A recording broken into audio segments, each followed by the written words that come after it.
सन्माननीय आत्ताचे मुख्यमंत्री आणि मागचे उपमुख्यमंत्र्यांनी मागच्या वेळी अधिवेशनात जाहीर केला होता हा प्रोजेक्ट। त्यावेळी मी काही प्रश्न उपस्थित केले होते।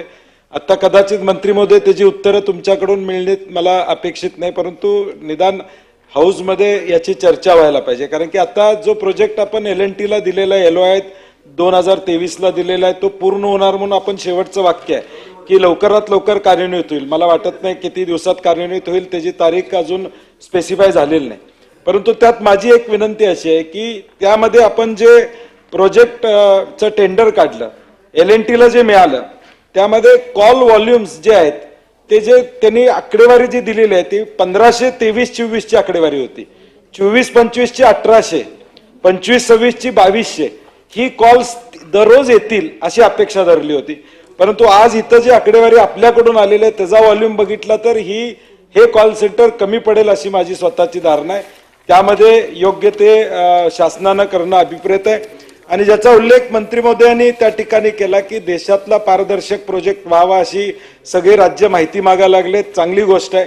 माझी त्यातली विनंती एवढीच आहे की या सगळ्यामध्ये सोशल मीडिया इन्व्हेस्टिगेशन आणि अनालिसिस टूल्स असणार आहेत, CCTV अनालिसिस टूल असणार आहे, CDR अनालिसिस टूल्स आहेत, IPDR अनालिसिस, म्हणजे आज लोकेशन कुणाचं पाहिजे असेल तर त्याचं टूल यामध्ये उपलब्ध केलेला आहे। म्हणून याची आकडेवारी जे आकडा गेला 837 कोटीवर याचा आकडा गेला, याच्या मागचं कारण एवढंच होतं की प्रचंड सगळे टूल्स इथं घेतले जाणार आहेत। माझा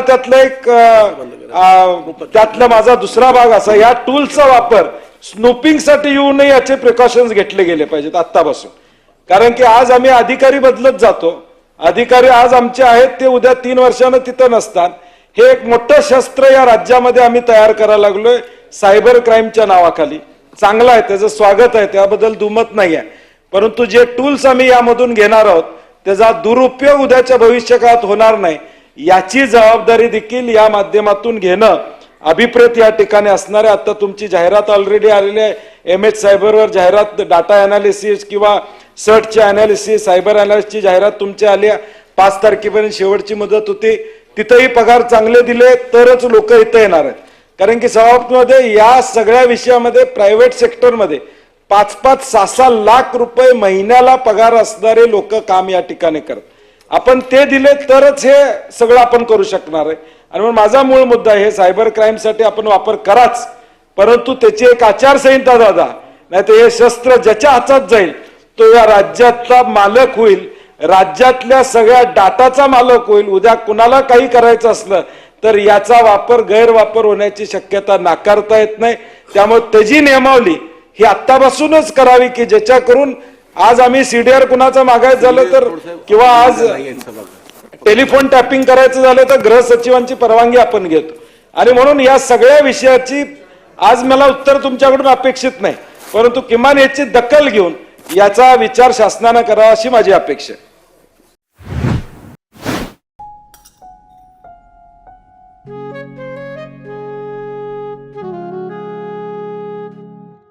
बाबा, आज येताना बासुंदी घेऊन या ना। अगं, कालच आपण आईचा वाढदिवस होता म्हणून आणली होती ना। ऐकलं, गोकुळची बासुंदी पुन्हा खावीशी वाटतेय। खरं सांगू, मलाही खावीशी वाटतेय। पुन्हा पुन्हा खावीशी वाटणारी गोकुळ बासुंदी।